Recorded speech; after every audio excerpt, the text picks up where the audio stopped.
syempre magkakaroon kayo ng problema. Imbis na sa case 1 lang, yung code na gusto nyong i-execute, mapupunta kayo sa case 2 and sa pababa. So anyways, ganyan lang naman gumagana ang switch statement, no? Para siyang if-else ladder. Kung saan tutugma yung value na nilagay mo sa case, yun yung mag-execute na block of code. Para saan naman itong default, guys, no? So yung default, para siyang else, okay? So kung walang tumugma dito sa value ng mga cases natin, ang mag-execute is yung default.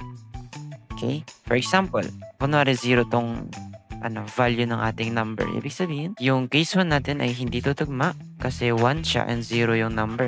Pangalawang case natin, tas na may value na 2, ay hindi rin tutugma kasi 0 yung value ng ating number. Kaya ang mangyayari, pag walang nag-true sa ating mga cases, ang mag-execute is yung itong invalid input, which is yung default natin. Sa paggawa lang naman ng default case, no? Maglalagay lang kayo ng default and colon, and no need na maglagay ng break kasi yan naman na yung last na yung code nyo sa loob ng switch. So pag niran natin to and 0 yung value ng number natin, kasi ninyo guys, ang mag-run dyan is yung invalid input. Ayan, invalid input kasi yun yung default natin. Okay, so let's try naman gumamit ng ibang data types.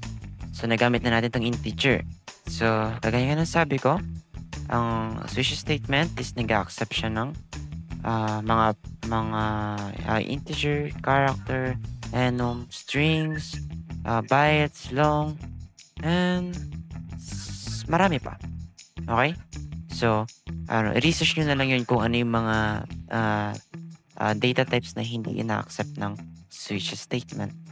So, try natin dito yung si string, for example, or character na si char. Ayan. So, then, si character ay meron siyang value A. So, as you see here, of course, kailangan natin palitan yung case, yung mga value ng ating cases.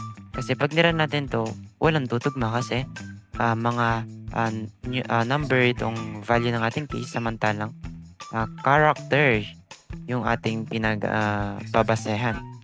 So, ang gagawin natin, of course, papalitan natin ito with quotation din. Ganyan, A, and C, B. Ayan. So, pag nira natin to, ang tutugma dito is yung case 1 natin kasi magkapare sila ng value ni character number. So, pag nira natin to, first, papakita ako ay number 1. Ay number 1. So, let's try naman yung string. For example, string. So, pag string, double quotation na yun. Lagyan din ng ABC. So, double quotation na rin to guys kasi string na yung pinagbabasehan natin. ABC.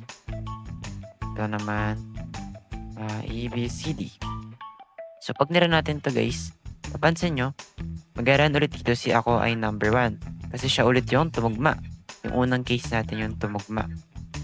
So, ganun lang naman gumagana ang switch statement.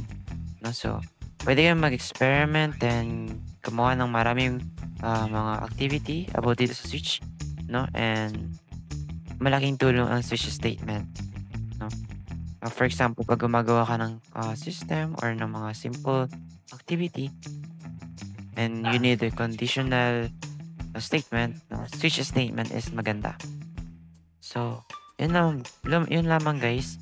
Hope to see you on my another Learn in 4 Minutes video.